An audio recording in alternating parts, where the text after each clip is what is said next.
Welcome, friends, to the Northern Virginia Baha'i Center Sunday morning program. Please note that the program is being recorded and will be made available on the Nova Baha'i Center website, as well as other social media.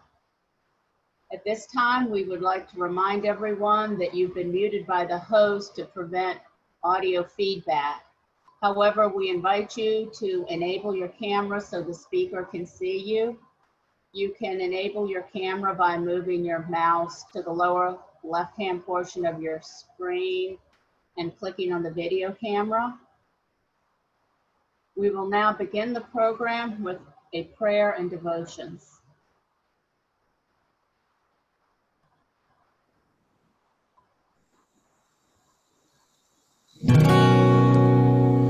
Thy name is my healing. Oh my God, oh my God, oh my God, oh my God. Thy name is my healing. Oh my God, oh my God, oh my God, oh my God. Thy name is my healing. Oh my God, oh my God, oh my God, oh my God. Thy name is my healing. Oh my God, oh my God, oh my God. In remembrance of thee is my remedy. Nearness to thee is my hope.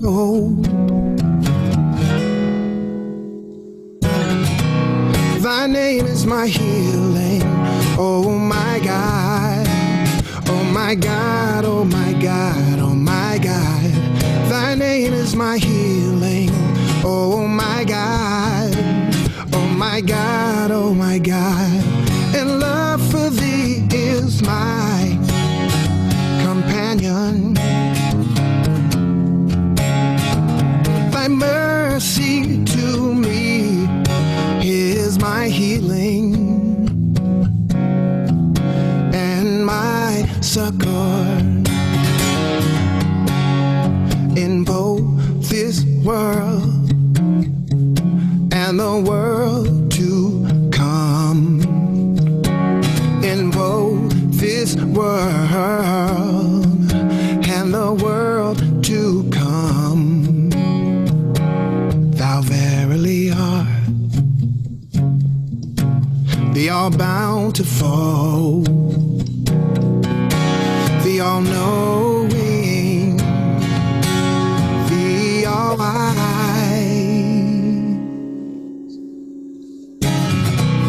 Thy name is my healing.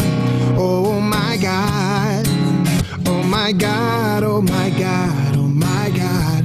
Thy name is my healing. Oh my God, oh my God, oh my God, oh my God. Thy name is my healing. Oh my God, oh my God, oh my God, oh my God. Thy name is my healing. Oh my God, oh my God, oh my God, oh my God.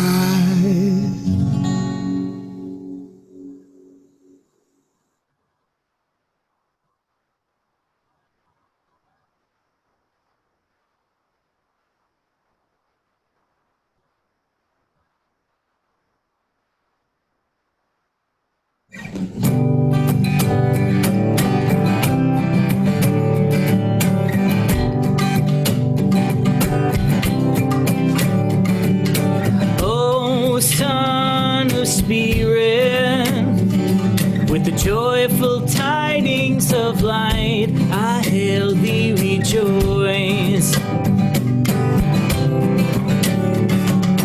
O Son of Spirit, with the joyful tidings of light, I hail thee, rejoice. From the court of holiness, I summon thee. Abide there in that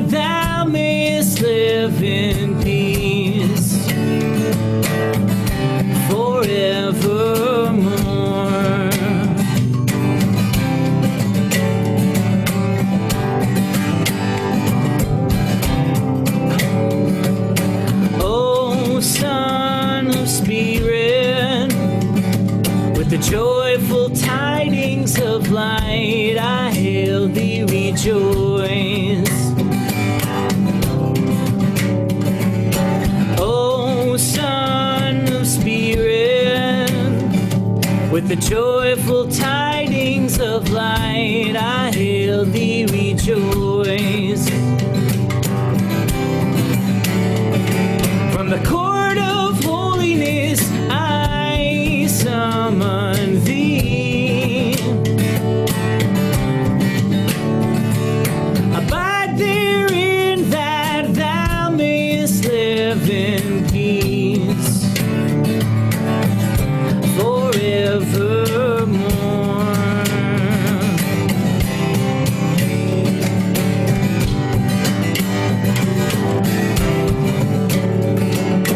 O Son of Spirit, with the joyful tidings of light, I hail thee, rejoice.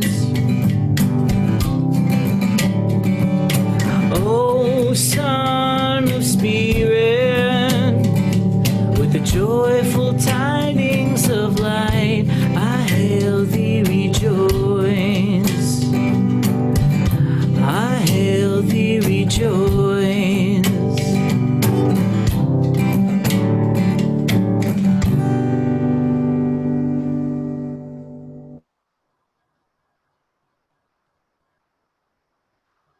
Our speaker today is Dr. Jim Malarkey. Dr. Malarkey's academic background is in the field of anthropology with a special application to North Africa, in particular Algeria, where he did his dissertation research. He subsequently taught at the American University of Beirut, where he met the Bushrui family and got acquainted with the Baha'i Faith, which deeply impressed him, as did Nadia Bushrui, who would graciously become his dear spouse. After evacuating from Beirut during the war, he was hired to teach at Antioch College in Yellow Spring, Ohio, where he continued teaching full-time until retirement in 2015. At Antioch, he led the development of a unique world classics curriculum that formed the core of a new humanities major.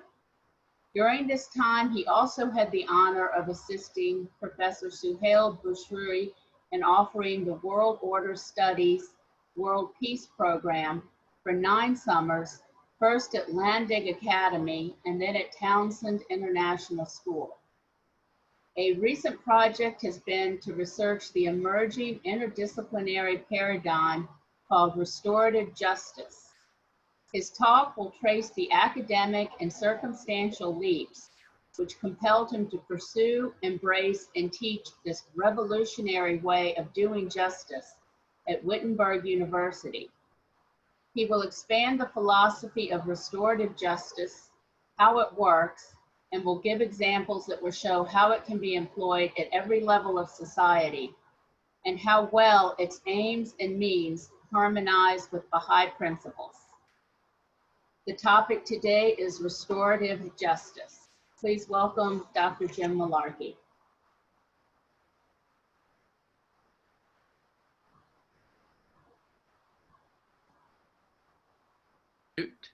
Okay, hello?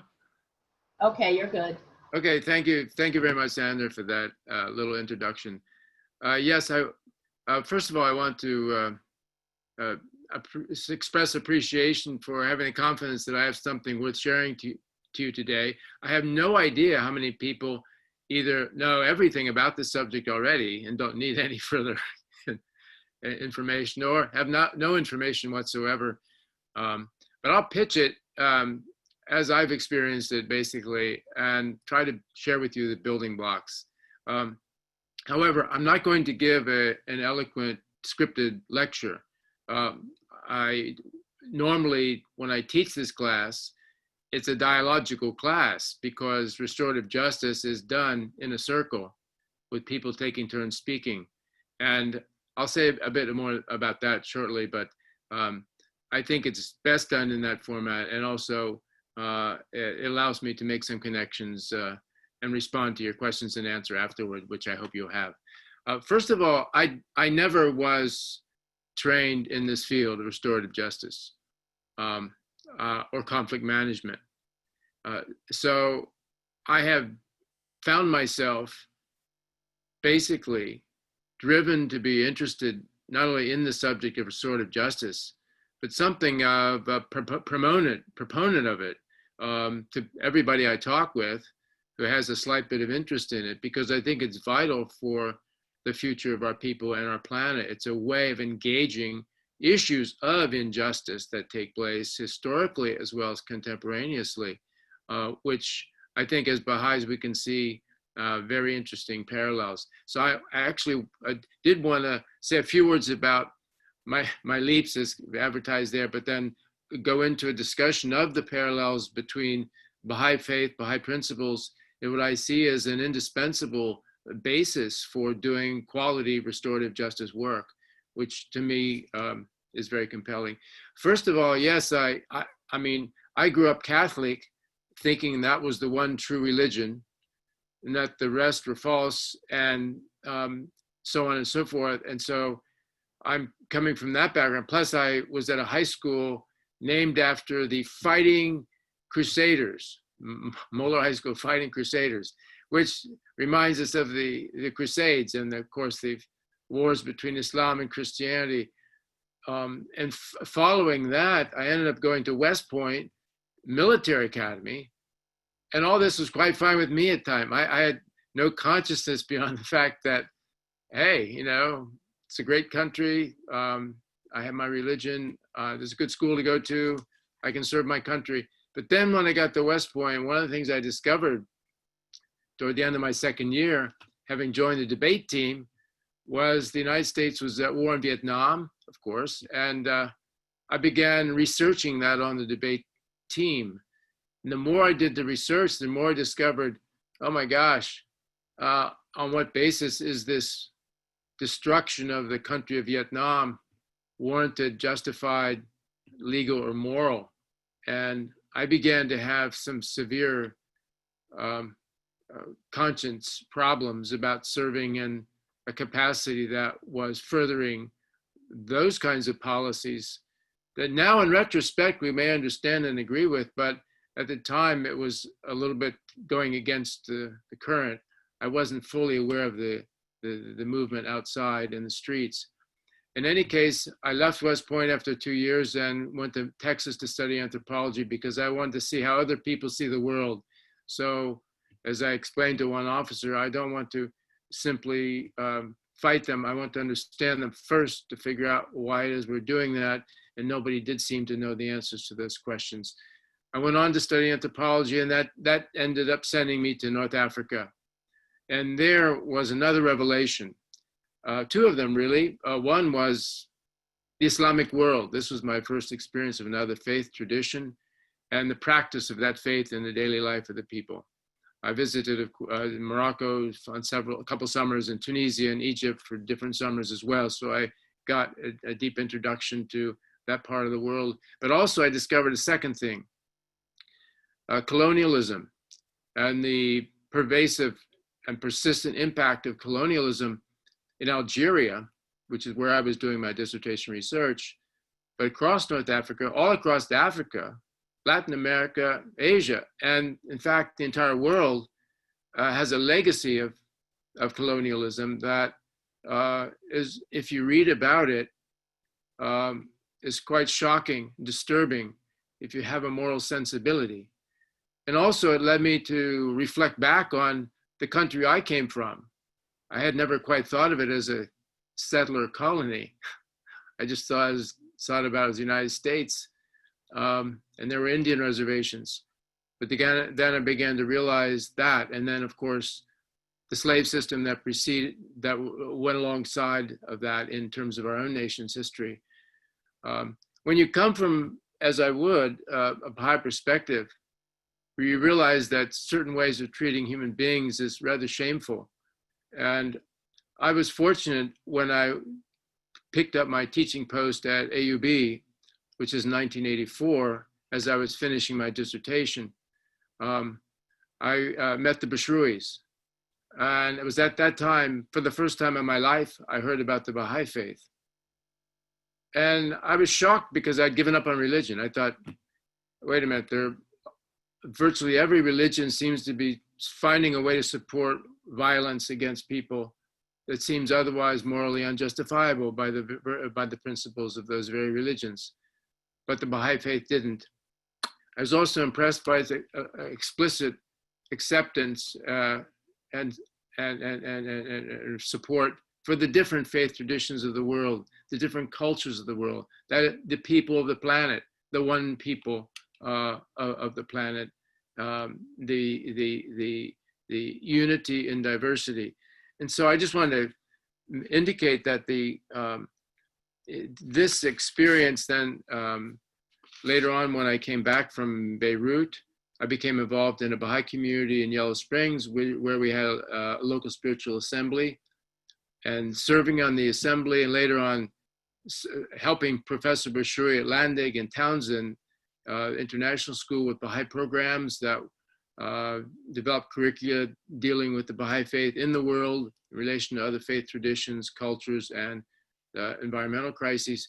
All that made it imperative for me to try to figure out what I'm going to do in my relationship to the world. And I found that the approach of restorative justice is something very compelling.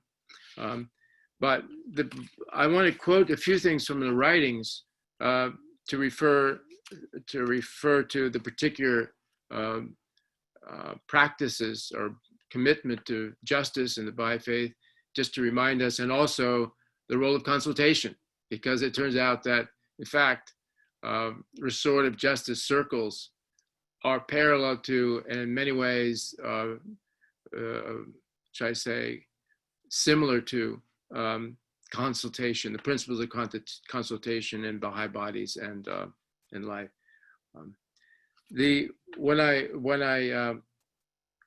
As I looked at the Baha'i principles, it relieved me, at least in theory, from the prejudices that I had inherited through my life, this conflict between science and religion, the inequality between women and men, and the tensions between the different faith traditions.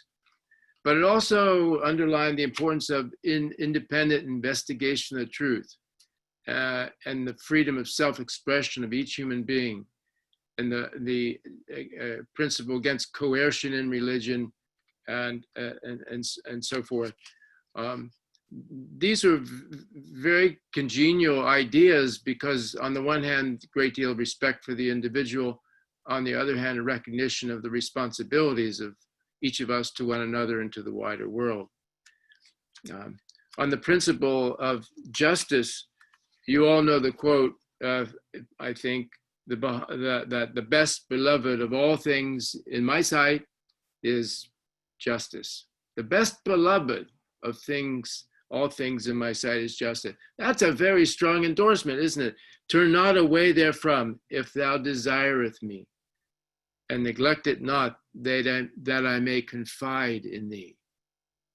Confide in thee, the intimacy around that. This is a serious mission. Ponder this in thy heart, it ends, how it behooveth thee to be. Okay. Call to conscience, right? How are we to be in relation to justice? Verily, justice is my gift to thee, and sign in my loving kindness. Set it then before thine eyes. Justice is my gift to thee. What do we do with a gift? We don't squander it, right? We don't hide it in a closet. We treasure it. The International Teaching Center wrote a wonderful document, probably 15 years ago, at an anniversary of the United Nations. I forget which one, maybe the 40th, okay? The Turning Point for All Nations. How many of you remember that or read that document? Turning Point for All Nations. If you haven't read it, look it up. It's pertinent, very pertinent for our moment in time right now. But there's some very powerful ways in which the International Teaching Committee articulated the significance of justice in there. I'll just read a couple passages. One is this: justice is the indispensable compass in collective decision-making. I mean, imagine that you hold that for every decision making. You see where it's going to line you up on the justice screen. Far from encouraging the punitive spirit that has often masqueraded under its name in past ages. What's that mean? The punitive spirit that is masqueraded.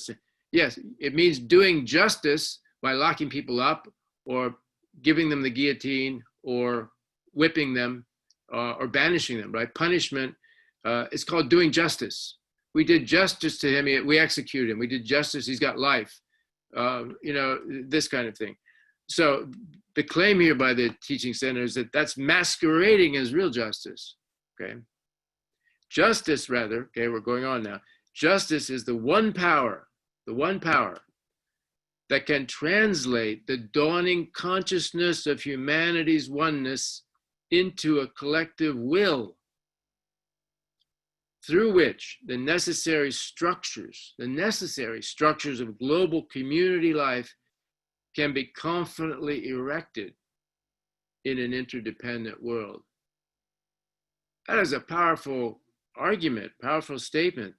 Justice is the one power that can translate, the only one that can translate the dawning consciousness of humanity's oneness into a collective will. We've got to do justice.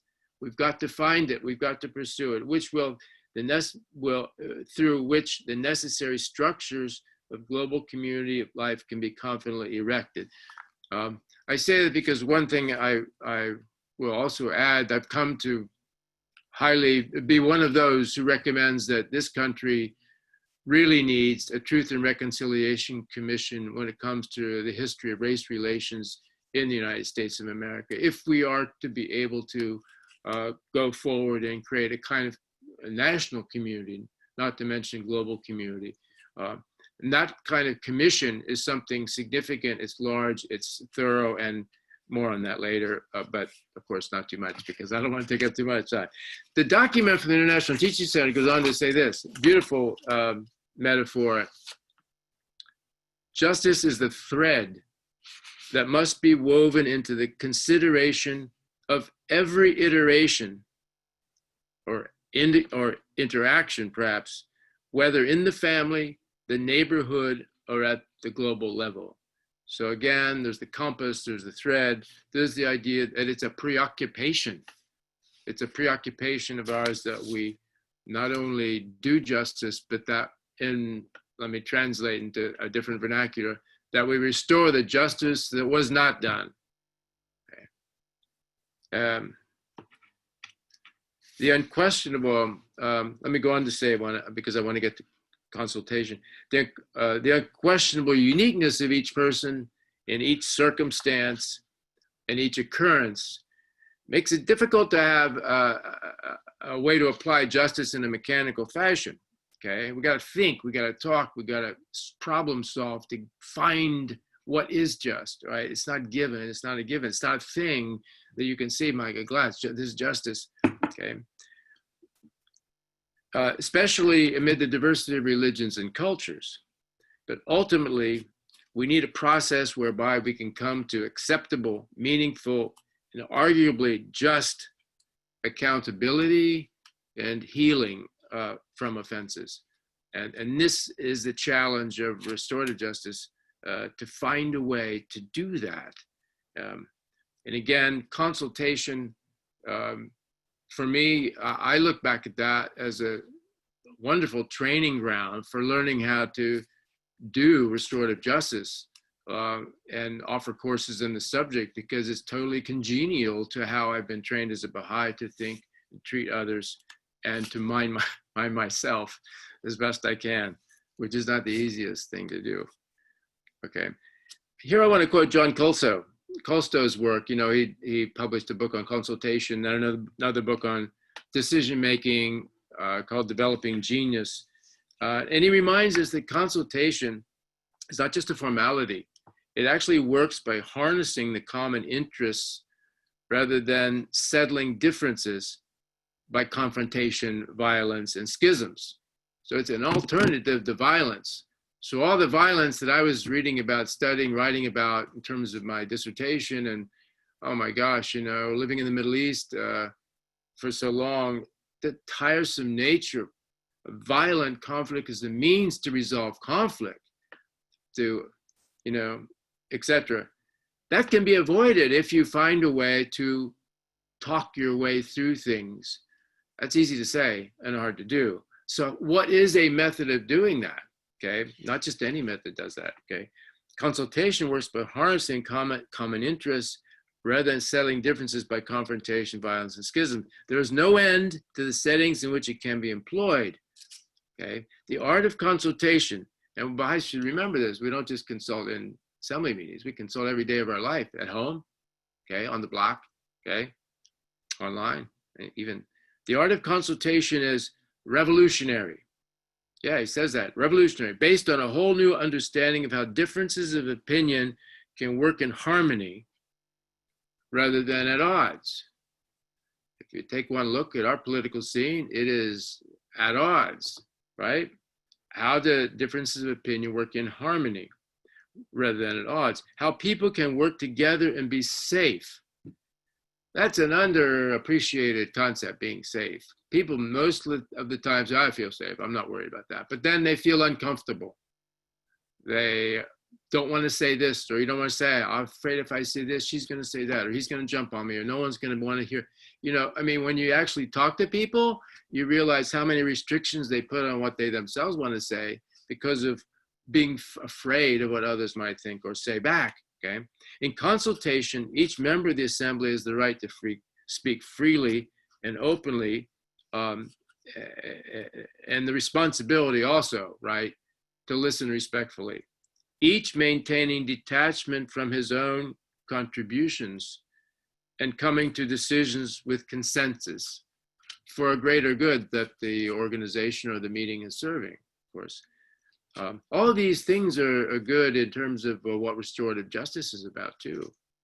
Although pursuing objectives unique to the type of circles formed and their cultural context, the operation of restorative justice circles in their variety will have to do with bringing people together to share openly and heartfully and listen respectfully to one another in the spirit, in this case, of seeking justice. But of course, consultation and Baha'i assemblies are also sometimes seeking justice too, okay? Now, one of the key things you may be aware of as part of the drama in this field of restorative justice is the tension between the criminal justice system, so to speak, and restorative justice. And it's important to acknowledge that these are not contradictory systems except in principle. Okay, they are in principle, but not in fact, meaning that you can use these as part of your equipment, if you like, in dealing with offenses and crimes and conflicts. It's not an either or situation, but in terms of principle, yes, you're going to get people who are advocates of restorative justice arguing that the criminal justice system as we currently have it is not just all the time, okay? It is profoundly harmful in many ways, and that we need to re-examine. It's extremely costly, and we can't really afford that either. And not to mention the fact that political and economic considerations have created incentives for imprisoning more and more people. More to that in a minute, but that's the dark side. But what I want to do is read from you a little bit about this. But are there any questions right now? There's just a few of you. I mean, is this making sense? I'm just trying to give a lead in. Now, Fania Davis, she's published a book recently called The Little Book of Race and Restorative Justice, Black Lives, Healing, and U.S. Social Transformation. Just came out last year. It's an excellent digest of some vitally important themes. Fania Davis has been on the block doing restorative justice for a long time. She's one of the most prominent figures in the field. She inspired virtually single-handedly. She's the sister of Angela Davis, by the way, in case you may wonder, who she proudly speaks of as well. But she was able to transform the entire Oakland, California educational system into one that mainstreams restorative justice into all the schools, okay? There may be some exceptions, but by and large, it has become systemic. And why did they do that? They did that because they realized that by approaching problems at the early age in schools in this fashion, okay, you will keep in school far more students than you do otherwise. Otherwise means students getting suspended or expelled because of misbehavior. Not only do people bring problems from home and the neighborhood into the school to begin with, but also you have bias on the behalf of certain teachers who are white generally, who have less patience for dark kids who are acting up than those who are white.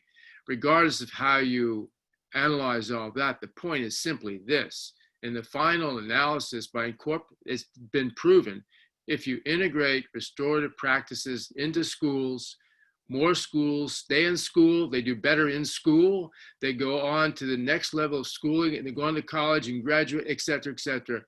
But as it is now, a significant percentage of those young people, particularly Black boys and brown boys, are ending up on the prison pipeline, not the college pipeline. And the demonstration of the effectiveness of this method in those contexts is in enough proof that this method is valuable. But it's all the way down the line. At any rate, I want to just quote from her. She's talking about what happened. I mean, because where did restorative justice come from? Like many practitioners in the field, they acknowledge, hey, wait, this was not something we invented. This is not something new. Restorative justice is merely the kind of justice we find in indigenous societies around the world, and it's been there all along.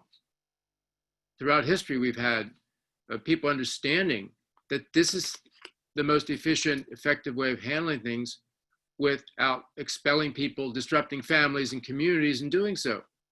You have to work it out, and this is the way to work it out.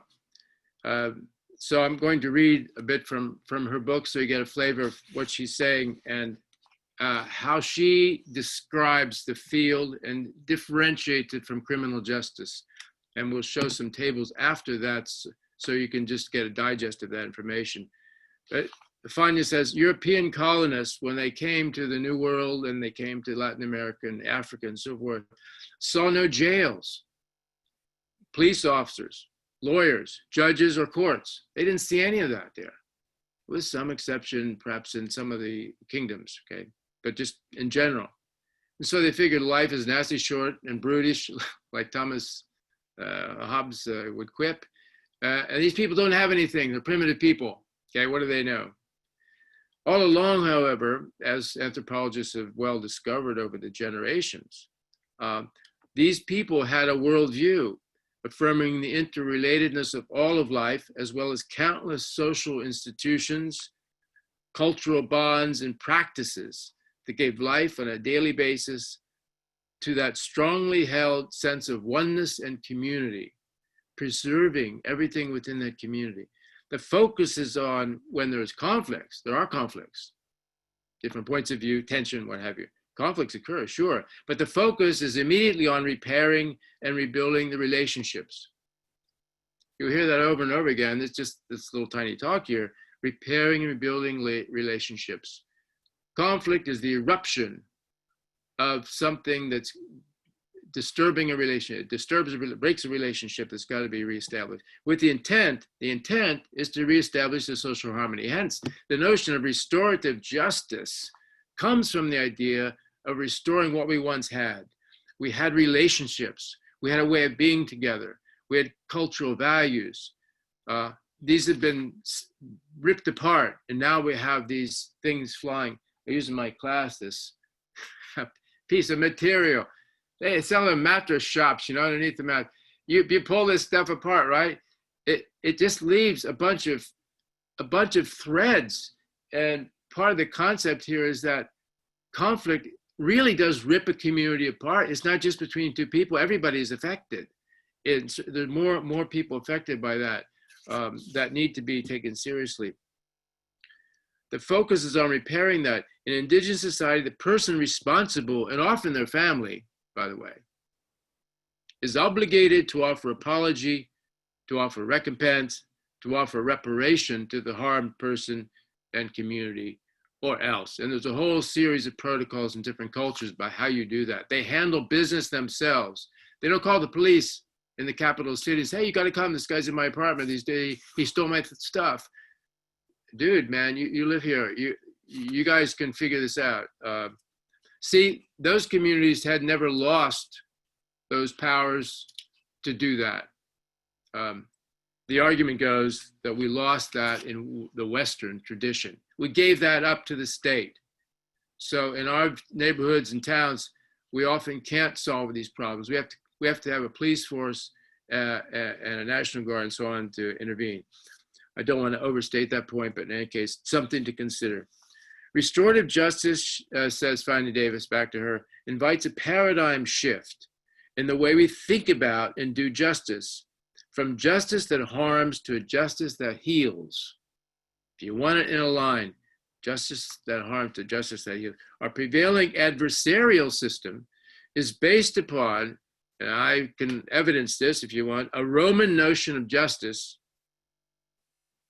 that was expanded with the dawning, particularly of the nation state, and then, of course, eventually the colonial empires, where they took that with them and sold that abroad. Okay. But think about it. You know, says Fannie Davis, think about the punitive way of dealing with somebody. The Romans had a code. If you did this, you got that, right? And so lots of punishment was doled out and it was merciless. And other civilizations did that too, by the way, in the East, but we won't go into that here. But she says that, think about this. We have a system where we respond to the original harm someone has done to somebody by harming them, okay? Presumably to show that harming people is wrong, okay? So somebody harms somebody, so we harm them for harming them, and then we're trying to prove to you that that's not the way to be, but we're doing the same thing. So the basic, we're all acquainted with this, the kind of semblance of hypocrisy in the way the punitive system is set up. This sets into motion, however, it's consequential, it's not just cute to say it that way. The consequence is endless cycles of harm, replicating and reproducing it, resulting frequently in the destruction of safety nets and social breakdown. Now, I would forgive any of you to say, oh, well, isn't that a bit of hyperbole? I mean, he just put George in jail for 6 years because of what he did to Harold, you know? I mean, that's justified. I mean, but wait a minute, what about George's family? He's not bringing home a salary anymore. He's not home at all to be any example or guidance or support for his kids. 7 years. Multiply that by 2, 14 years. How about stand up for 20 years?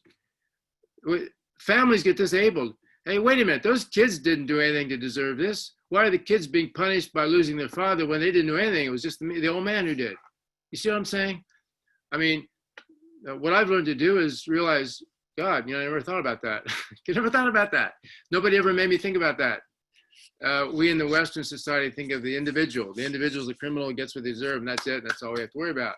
They got it. We don't care who else got socked. The spouse, someone's spouse. They might love that person. The person might have done it out of desperation. We don't know. But in any case, there's no room in the Western legal system to handle conflict and justice outside of an individualist framework, with some exception of called extenuating circumstances, etc.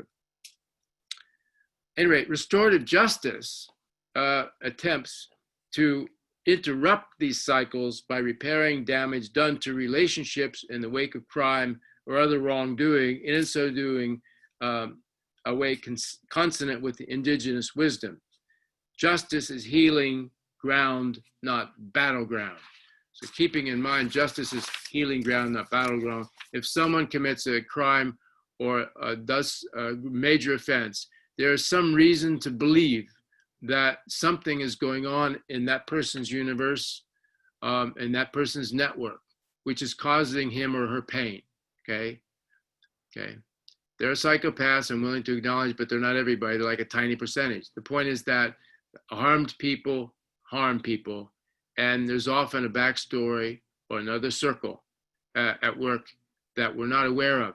If we want to heal that person, we're going to have to look at that person's relationships and the other people's relationships with that person. If I have time later, I'll read one of my favorite passages of Khalil Gibran's work, which I'm happy to share on such an occasion, because this reminds me of my dear father-in-law, who I enjoyed and learned so much from.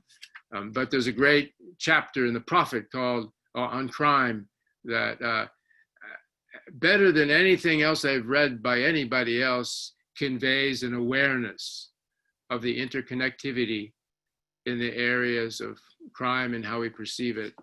I don't know anything better than Khalil Gibran for that in that particular passage, in a lyrical sort of way. Now, where was I? Okay. So I think you're getting the point here that criminal justice, and this is Fania Davis again, sees crime as broken laws and justice punishment. It intentionally pits two opposing parties against each other in a zero-sum battle to determine right, wrong, guilt, innocence, and winner, loser.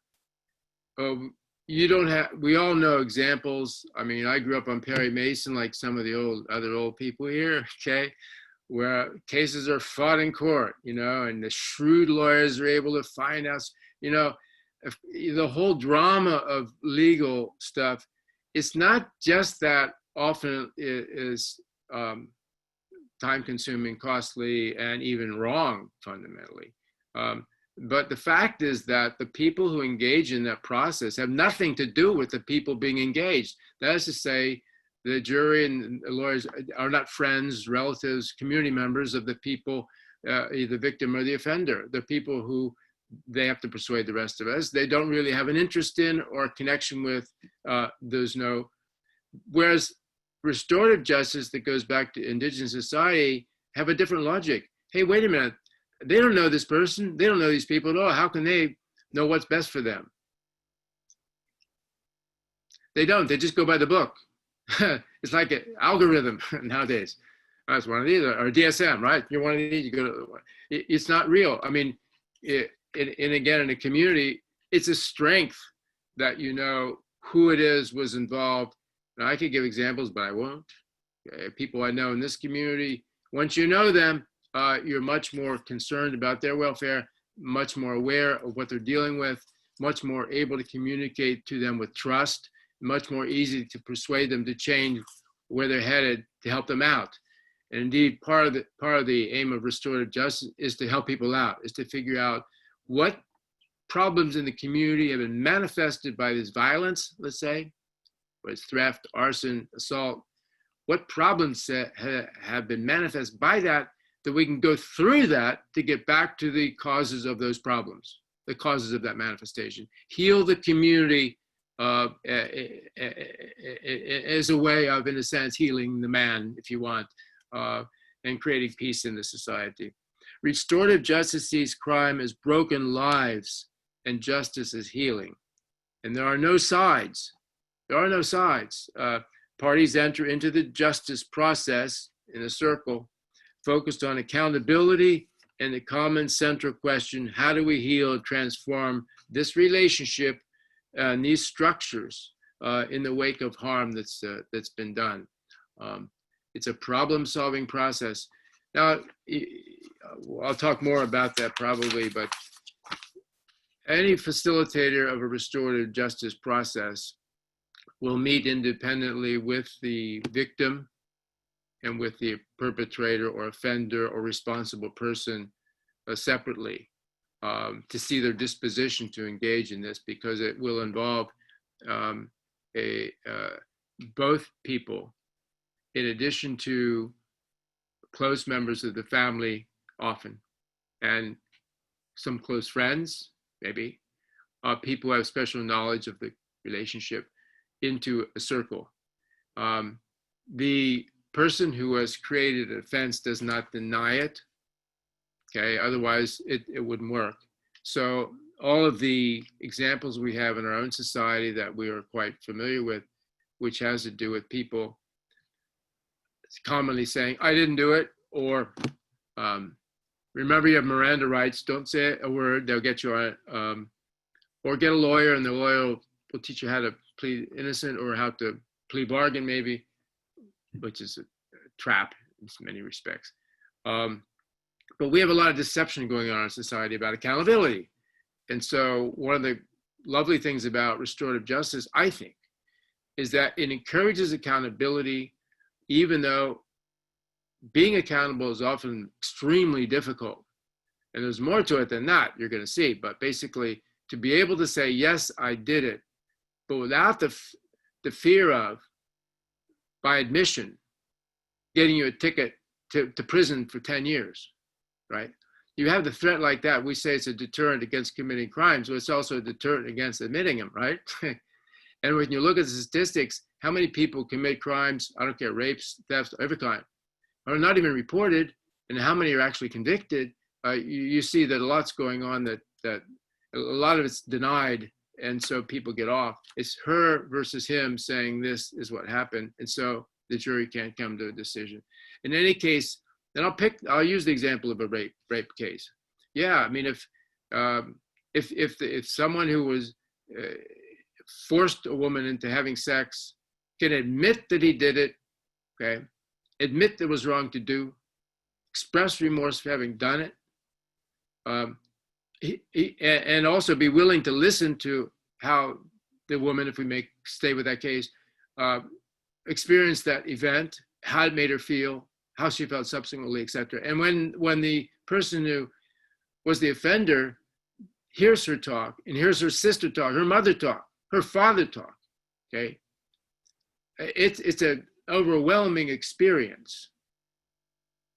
Otherwise, the guy gets off for the most part, says he didn't do it, and the victim has to live the rest of her life being accused of making something up or being thought that she deserves at least half of it, whatever. The truth never came out, and so forth. This is extremely hard, and it's called secondary trauma that continues to happen. People never get over these things. I mean, one of the main reasons for restorative justice is that it's not just not just a fantasy. That healing, this intrinsically helps the healing process. If I say to you, I did that, it was me, I did that, I'm the one that backed into your car, I'm sorry, I didn't mean to do that, I'll pay for it, okay? That means a lot. What if nobody, we've all probably had that experience. You walk out the parking lot and your windshield's broken. Nobody left a message. Who did that, you know? So this kind of thing. I'm gonna go show some slides now, okay? I think you understand what pretty much what we're saying here. I do wanna add another thing is that a person who's been violated in some fundamental way is not obliged by restorative justice principles to be forgiving. They are, of course, expected to acknowledge what they've heard, but forgiveness is something that comes of its own accord, perhaps not, later, if not sooner, one day or the other. And that's another entire dynamic altogether, where when a person can come into a situation where they themselves feel the need to forgive. There's a whole literature on this and films and everything else that are brilliant, and I won't go any further into that right now. Now the slides, let's do this. Share screen, right? I think that's how I do it.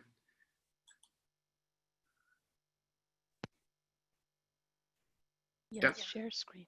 Yeah, okay, can everybody see? Okay, okay, this is a screen, this is the easiest one, restorative justice. And now I used Howard Zehr is, let's see, now I have to do this thing now. How do I enable?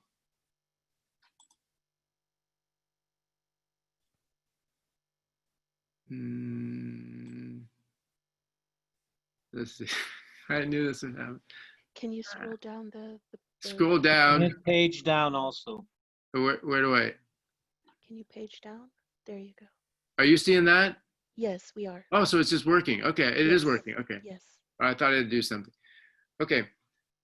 Howard Zehr is a Mennonite, and I want to acknowledge the fact that one of the major forces in restorative justice in the United States and even internationally have been the Mennonites. Eastern Mennonite University in Pennsylvania, I believe, has an entire master's degree program in this field. And one of the young ladies who's I've worked with now and then, Darshil, she's studied there and did a master's degree in that. And we've worked together on different projects. She's great. But yeah, but in any case, this is how Howard Zehr, one of the leaders in that field, tries to just make plain and simple what these differences are. And these slides do this, and I won't go through it exhaustively because I think it pretty much summarizes what you've already known. Let's see how well it does. Point it out if you think something came up that's new, you want to hear something about, or if there's something missing in the total. Okay, so this is how criminal justice sees things in a very simple sense. Okay, makes sense. And this is, I have to move my people here. This is restorative justice. You see how it's focused on the people and relationships. Okay, it takes seriously that, you know, if I commit a crime, I just go to jail. What am I doing? I'm doing nothing for the people who've been harmed or the community that's harmed. I'm just doing nothing. I'm just doing nothing. I'm sent off to do nothing. I mean, there's some people who feel that's an awful experience because I want to do something. I want to pay back. I want to give back. I want to, you know, I want to do something about it to fit back in again. But no, you don't get to fit back in again. You got to stay separated from everybody, and that makes you even more alienated. And if you got a felony, you can't even get a job. So, you know, this is the dysfunctional system that we have. All right, sorry to go on like that. I get excited. Okay, you got this, right? Okay, here we go. Okay. Wait, what happened?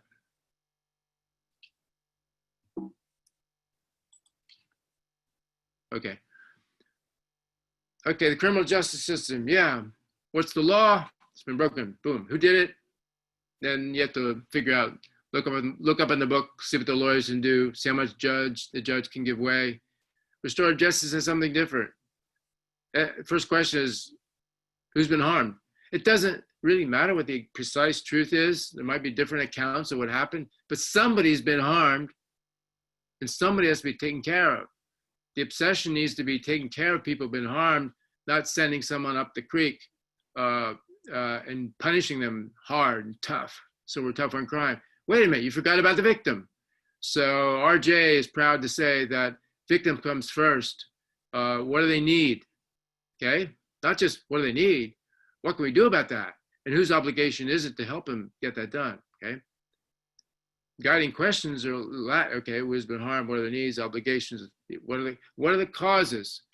Okay, and again, it goes back to what I said earlier. There's the violence that happened is a manifestation of a problem.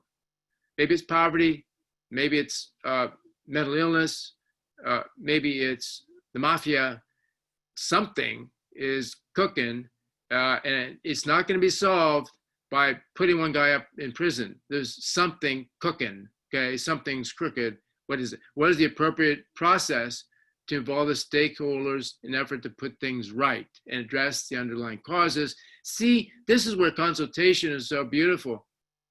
All those perspectives that you allow to come out give you a better picture of what is going on than any one person can give you, much less any lawyer from some city somewhere else who knows nothing about your situation, okay? There are local causes for people's behavior who live in local places, and we all do. The goals of restorative justice are this.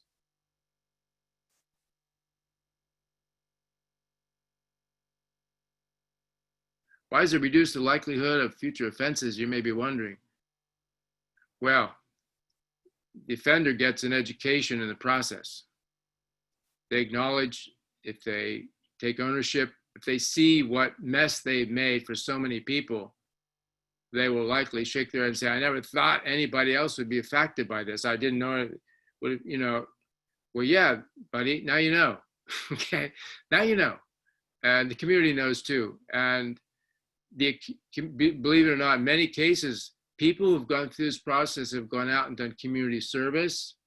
They have done many good things in the community and became well known and appreciated, reintegrated fully into their communities.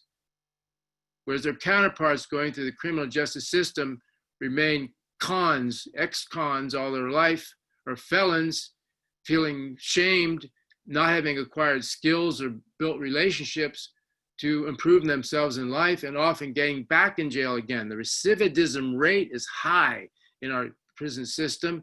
People go through this process, it's very low. It's more than 50% lower.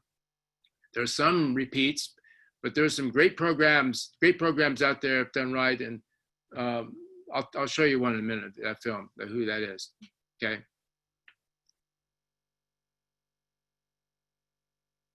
Yeah, know how you're affecting people. Okay, but I'm gonna check out this. That's questions and comments later, but there's a little film now. And is everybody okay with that? We'll go on to the film, because I think you get the drift here about what I'm trying to share with you all. Stop share. Paiman, I need somebody with the film button. Julie? Okay. We're on it. This is by somebody very special. Listen up. More than half of victims of violent crime don't even call the police in the first place. They prefer nothing to everything we have to offer. The vast majority of crime survivors' pain goes unhealed. What the existence of restorative justice means is that we can no longer pretend we don't know what else to do.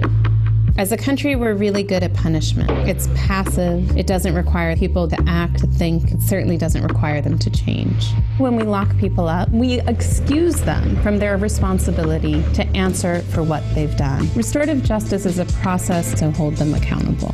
It's a tool. People take turns answering questions like, what happened? What needs arise? Whose responsibility is it to meet those needs? And how is that person going to do it? It requires someone to take responsibility to repair things as much as possible and to never commit that harm again. This isn't about feeling sorry, it's about doing sorry. Things like go to school, get a job, pay restitution, apologize, do community service. Restorative justice practices have been used to address low-level infractions like vandalism, up to addressing the impact of murders on the surviving family members. Restorative justice processes are first and foremost about meeting the needs of people who are hurt. Sometimes the person who can make the greatest contribution to a survivor's healing is the person who harmed them. To come through trauma, we need answers to our questions. To say, my life was never the same after you hurt me like that. Crime survivors want the most safety possibly available. So if incarceration actually produced safety, we would have the safest country in human history. That's not what we have. The core drivers of violence are shame, isolation, and inability to meet one's economic needs, and exposure to violence. And we bake those into prisons to try and keep people from committing further violence. Incarceration exposes people to exactly the things that increase the likelihood that they'll go on to harm others. People who are hurt deserve a process that will help them heal. People who are responsible for crime have an obligation to be accountable for that. All of us deserve responses to crime that actually make us safer. Our current criminal justice system doesn't deliver any of those, and restorative justice at its best delivers them all.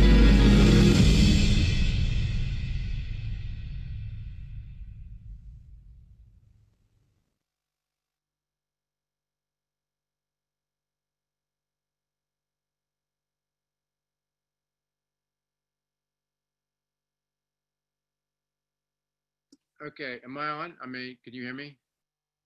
Everybody Yes. okay? Okay. This is a book by Daniel Sered. I just want to put a plug in for this book. I've said many times to people on this subject, I think she deserves the National Book Award. It's an absolutely incisive, lyrical, powerful analysis of the problems in our society in this respect and what's being done in her organization in Brooklyn and in the Bronx. You can find her, I think her narration in this little cartoon is not my favorite one. I mean, it's pretty lackluster in a way. She gets the job done, but she's much better in person, and you can find her on YouTube giving talks on this subject, and she's got it together and got a very important message and is achieving extraordinary results with the people she works for and with. So I highly recommend this book if you want to pursue further the interconnections between violence, mass incarceration, and the road to repair. The road to repair is critical because it's enough to criticize a system that's not very good. In fact, it's very harmful, more than we like to admit. But we need to have some alternative. And the one alternative that she ends up with, and I endorse, is that we need to get to the roots of our problems of violence and crime in the cities. And much of it has to do with the historical legacy of racism in this country and our lack of accountability for what has happened and the impact that has had through trauma. And people don't understand or don't want to understand the circulation of trauma throughout a social body of people.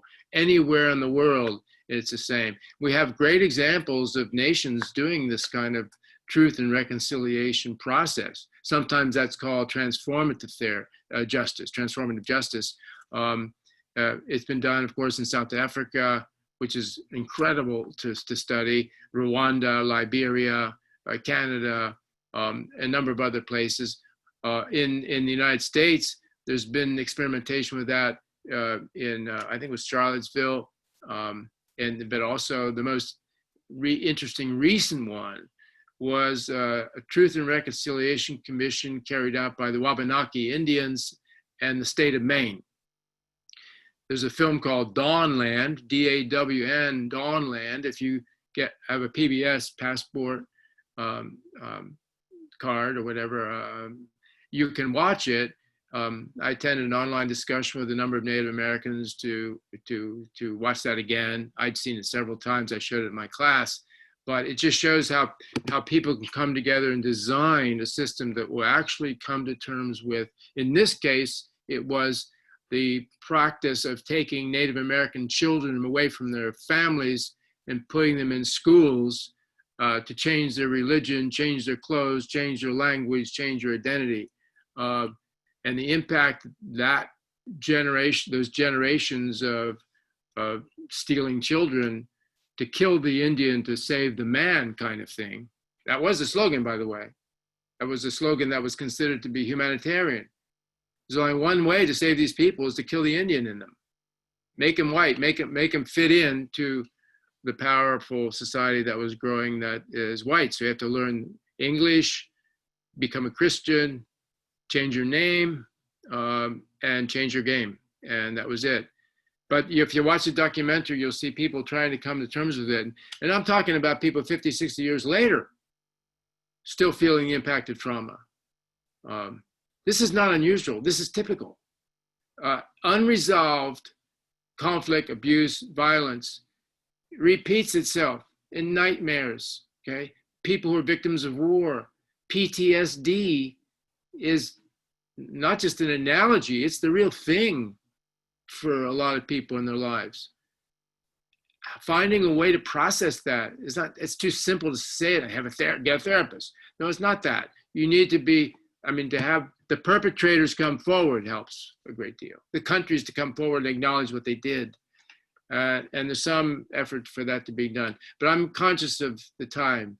Let you guys have space to make your own observations or ask any questions you may have. Okay, or I'll just yap on, I guess. But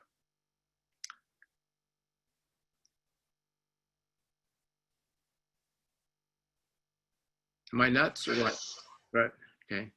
Hello, Emmanuel. Raised hand. Lovely name. How are you?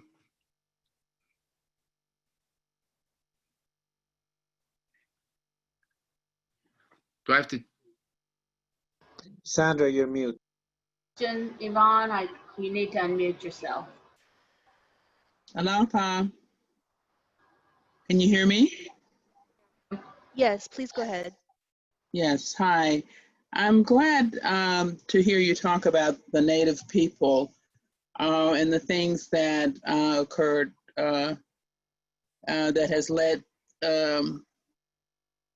well, let me just say that there's still real impact about those people whose grandparents may have been taken away to schools.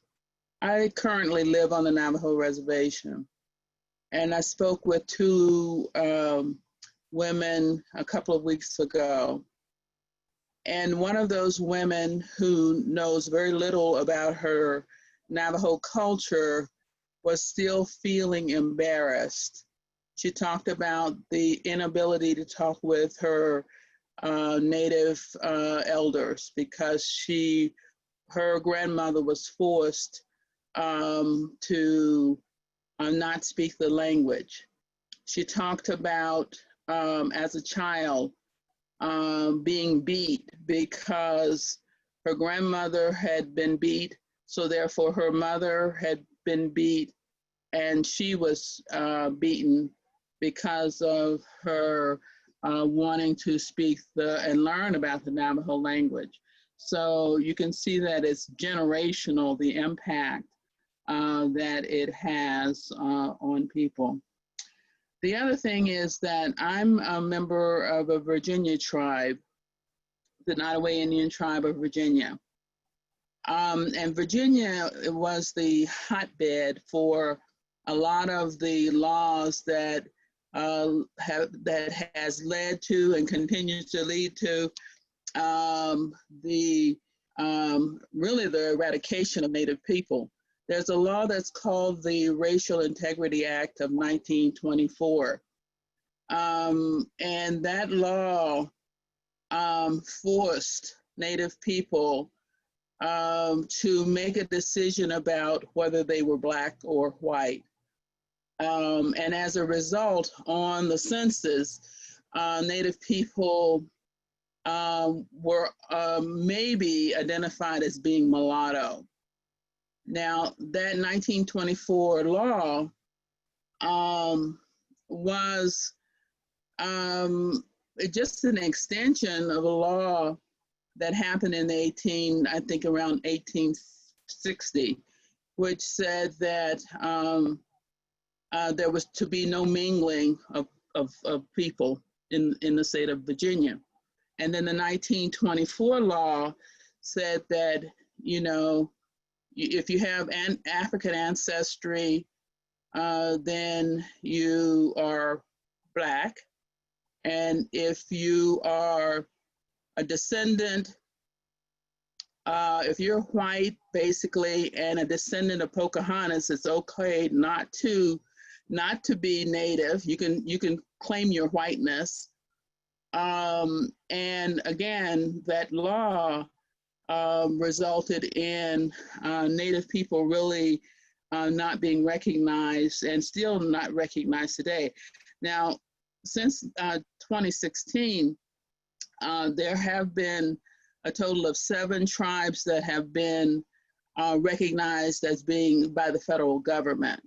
But that still doesn't mean that the people understand who they are as Native people, because it's just the law that passed that allows them now to be recognized as Native people. And from the years of that original law, the people may have maintained some of their practices, but the lands were lost, the language was lost, and their Again, when it comes to, they are part of mainstream, so it's really going to be difficult for people to, even with being recognized by the federal system as being a tribe, still going to be a lot of history that has been lost as a result of that. I just thought I'd share that. Can I just say thank you? Thank you so much. That was brilliant. A tragic history, yes, but it confirms virtually everything I've been learning over the last so many years about the condition and the reproduction of trauma over the generations. But you know, the encouraging sign right now, I see this particularly in Canada. One of the authors I read has got some, I can share some of this with you all later, maybe the titles of books, but what they're being able to demonstrate. Well, first of all, the negative part, problems with violence, sexual violence, alcoholism, desperation of people of Native background. It's absolutely heartbreaking to see people who once were proud people with a marvelous and unique culture, who were punished, like you were saying. It was punished out of them. But what's been discovered is that in fact, it's the recovery of the culture, the practices, the rituals, the language, which is having an enormously healing impact upon the people themselves if they can come together through those indigenous means in the world, in the part of the countries they live in. So you find that's really important. There's some documentaries that are quite interesting. You might find interesting, and others would too, called Tribal Justice. 2 judges, 2 tribes, 1 goal. And it's about the way in which most people live in the United States in this neither nor land between the reservation and the Anglo communities, but the way in which judges, in this case, 2 women, tribal judges, fascinating ladies who, on the one hand, are justices within the Western system, but also tribal chiefs, how they conduct restorative justice in their communities. But other places also, I have materials, but this is what's happening. And I think that we, the rest of us who are not Indian, need to hear the stories of what people of Native background have gone through. This is why a Truth and Reconciliation Commission format is so ideal. It wakes the rest of us up to what's real and what challenges there are, so that we may be allies, we may be supportive, we may perhaps support funding programs that can allow for the freedom and the dignity of the Native peoples of this country. I won't go on any further at the moment about that. I just want to thank you. You've confirmed what lots of people will tell us, and you know that this is not somebody's imagination. This is the sad and sorry truth of this country. And again, it's not taught in schools. People aren't going to know, but they should. Okay, others who have questions. So thank you very much, Emmanuel. There's some questions in the chat box. Someone asks, how many professionals would be involved to carry out restorative justice? Okay, well, that all depends on the context, of course, and the meaning of restorative justice. If we're talking about what I've been mentioning, which is a Truth and Reconciliation Commission format, we're talking about hundreds, possibly thousands of people being involved in undertaking something so vast across the country. Yes, this would be, but you know, here we are. People were asking, why in 2020 do we still have these strained relations between people of different races? And white people don't even know a fraction of it, because most of that is talked about among the darker communities, okay? White people are shielded and protected from knowing just what they're sitting on, okay, and who they're sitting on, okay? They have been sitting on for centuries, and the impact of all of that. We have got to wake up, grow up, and get with it. I'm just talking about the white population, and get an education. I mean, I didn't get this education from anywhere. I had to do it on my own, and read a ton of books, watch films, I talk to people, whatever, but I don't know, it's maybe self-abuse, but I want to get informed about what happened. And then it's come to me very clearly and strongly that we are not, if you take those high quotes on justice I read earlier, if we have justice as our compass, okay, if it's on our conscience every minute of the day, we should not for a minute want to sit still and allow for the perpetuation of the truth of what has taken place here, the impact it's had on the people, and the impact it continues to have, etc. We need to come to grips with that, expose ourselves to that, come to an understanding, and people who have been should be accountable for it need to come forward. Okay, and again, maybe the truth, the way it was done in South Africa, give amnesty, because believe it or not, well, look at the sexual problems of the Irish Church, the Catholic Irish Church, the Catholic Church, and I mean molestation. I mean, there's all sorts of things that people have to come out with, and it's painful. But there's a whole lot of things that have happened. I better stop there. But thank you for that. I can't give you specific numbers, but yes. But is there anything more important than this? Okay, the environmental crisis, yes, but this too. People. If we don't have peace and unity among our people, if we don't have justice in our people, we won't have peace. If we don't have peace, we can't be unified. If we don't have unified, we can't address these problems together. So we got to clean up our mess. The house is a mess. We got to clean it up. Okay, that's just metaphor. I'll shut up. Sorry. Another question in the chat box.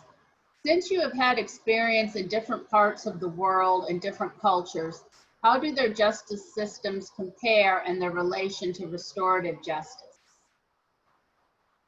Okay, yeah, well, the fact of the matter is, it's hard to find a place outside of the Western world, the reach of the Western world, because I lived in North Africa, colonized by the French, lived in the Middle East, colonized by the British. I've been to Latin America, colonized by the Spanish. I've been to sub-Saharan Africa a bit as well, but again, that's the major powers. So all of those countries who were colonized by the European powers instituted by force systems of control and adjudication that they trained in the senior elite of the country to be able to collaborate in the running of those colonial societies. So for generations, we've implanted the Roman system of punitive violence against offenders on top of, and I use that metaphor intentionally, on top of the indigenous systems. What's the famous Things Fall Apart by Chinua Achebe, famous Nigerian novelist. Read that book. It's one of the great, lovely classics of literature that deals with this tension between the tribal people and those under the administration, control, power of missionaries and colonists, and basically a Western system, and what that does to the people. Read the book by Maldomé of Water and the Spirit, about a young man who became a counselor, left the Burkina Faso, came to the United States, and his whole life has been devoted to resolving these intercultural difficulties. But yes, that's it. So for me, it's been to find other legal systems I have to go to in some place that was maybe under Japanese occupation or Russian, but the Russians also have certain same kinds of systems. Okay, so you have to go live among indigenous people who are free from in effect, contamination of these Western institutions that they had to conform to, or else is extermination. You want to bring up those stats? So this is dire situation. I mean, these are, yeah, so I'm sorry, I'm going on. I'll stop there. That's my answer, okay, for that so far. Who's next? The next question, someone asks, are there any countries that practice restorative justice? Oh yes, the leading countries, some of them are New Zealand, Again, thanks to the Maori Indians there who have maintained strong traditions. Actually, one lives locally here. I won't mention his name right now, but he's an amazing man. He's a healer. He's an elder. He's here only half the year. I learned a lot from him, and he spoke in my class. And the Maori and the white New Zealanders too have come on board with this approach. Canada has been much more engaged in this than we have in the United States. We don't learn from other countries, but other countries are doing far better than us and more than COVID. They're doing better in restorative justice. There are other places as well around the world. I could give many examples. There is a fabulous school in Denmark called, it's a collection of schools, and it's in a documentary called School Circles. I always want to show it to people, but nobody seems to want to watch it. But it's about how circles are instituted in every aspect of life in the school system and how it affects them all the way through. Remarkable impact, going from a school system where people sit in rows and take tests and go to classes when the bell rings and get grades and compete for honors, et cetera, to a school that's built on a circle system of collaboration and exploration and co-creation. It's really amazing. And I showed this to my students in the restorative justice class. At first they were wondering why we're watching this movie, because of this. But I said, look, and by the end of it, they were saying, wow, if the world was like that, if the culture's like that, then we wouldn't be having so many of these problems because they'd be nipped in the bud. It's a little like the answer to the Oakland, California, how they, by mainstreaming restorative justice into schools, many other problems are short-circuited because you know what? Many of the talking circles are open up problems people are facing before they erupt into conflict and violence. And I do want to go through one more thing about how these circles actually work, if I can do that, but I think I better do that, if you don't mind, real quick. You know, when we talk about healing circles or restorative circles, there's different names for them. Restorative justice is an umbrella term, but it refers more specifically to restoring justice when there's been some violence or a conflict. But there are other types of circles that are what I call examples of restorative practices that keep people in touch. And the argument here, and we'll put it plain out there, a community that has circle work going on regularly, routinely, keeps better informed, builds stronger relations, is more and more resilient against problems when they arise, is more and more able to deal with things that come up, okay? And sometimes these circles can be talking circles, like in Yellow Springs that needed to happen a few weeks ago, even though it shouldn't have been called restorative justice circle, it should have been just called a talking circle, maybe a peacemaking. There's peacemaking circles, understanding circles, healing circles, sentencing circles. Those are circles that happen after you go through restorative process, and then the person who's the offender is going to get a sentence that the group has agreed on by consensus what he needs to or she needs to do in order to demonstrate they overcome the remorse and to contribute back to the person that's been offended or the community that's been damaged, etc. There's reintegration circles, there's celebration circles, and how you do these things, and I'll do it in a fairly rapid way, but there's a spiritual component to this at the very beginning. The way you set up a room, the paraphernalia you have in there. I used to like putting something in the center. Like I used a drum, okay? In my last class in the center, we would meet all the time. In class, we met as a circle, and we do certain protocols. We have a talking piece that's a part of that. But in the beginning of any circle, the facilitator, and there can be more than one, gives a kind of intonation, gives a kind of a message, kind of that brings people together as to why we're here today, what kind of circle this is. And sometimes you have flowers, you have other paraphernalia that maybe gives a sense of context. There's also, this is my talking circle, my favorite one. It's a cup, happens to be a human hand-made cup. It's sort of looks like incomplete, but I like to think of it as, you know, you have much to give in your cup, but there's also much to get in a cup. A cup carries, a cup can be emptied. And so a cup is a good talking stick for me, and I like to use that. But part of the protocols are that each person talks only if they have the cup. So a cup is like what can be called, or is called, a talking stick, though I prefer not to use a stick. And a talking piece is another term for that. Native American protocols, as Yvonne can easily tell us, are to do it that way. I was stunned when my students wrote their midterm evaluations this last time. I don't usually talk about these things, but one of the things that did strike me really was how shocked and impressed the students were about the impact of meeting in a circle every session and passing a talking piece.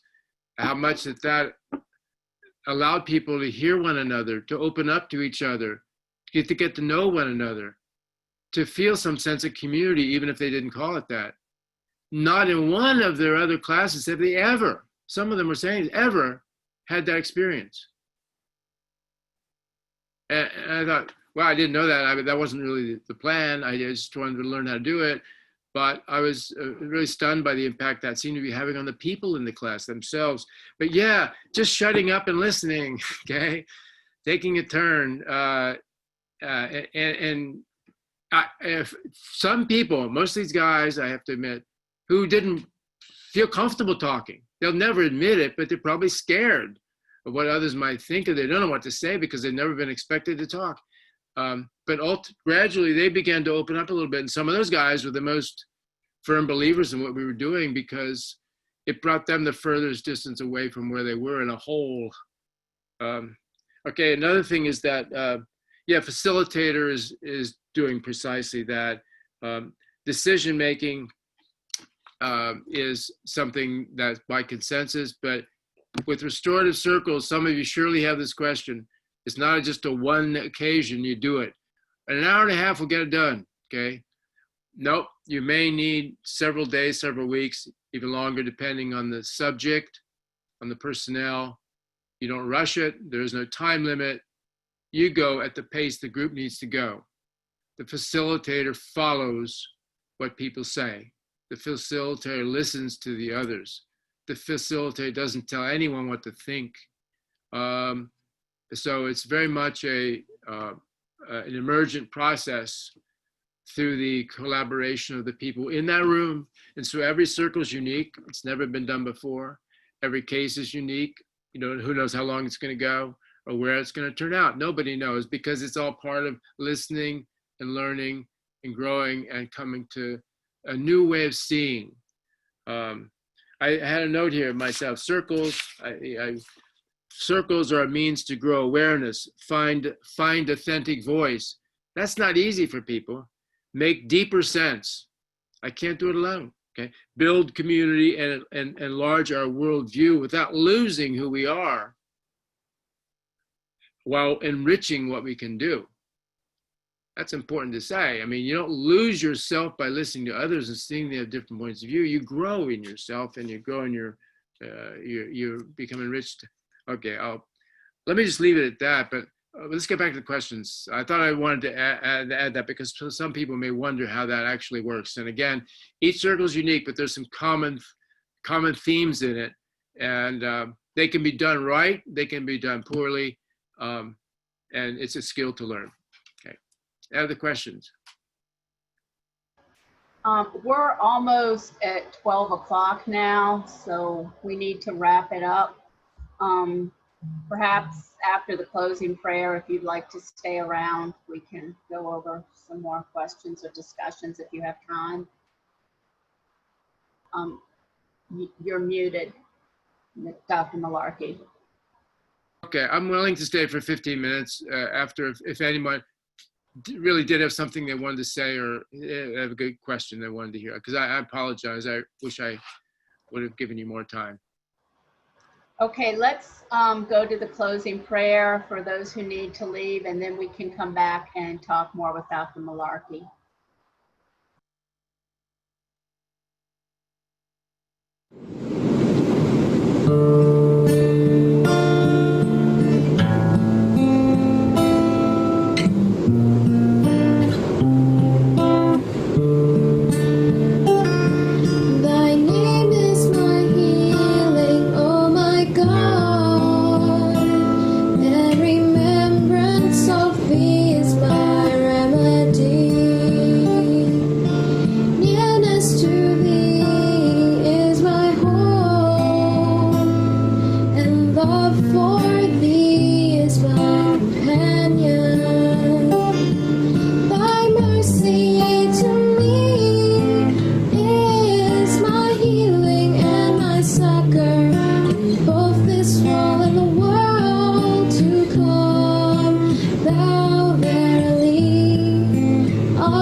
Okay, there is one more question in the chat box.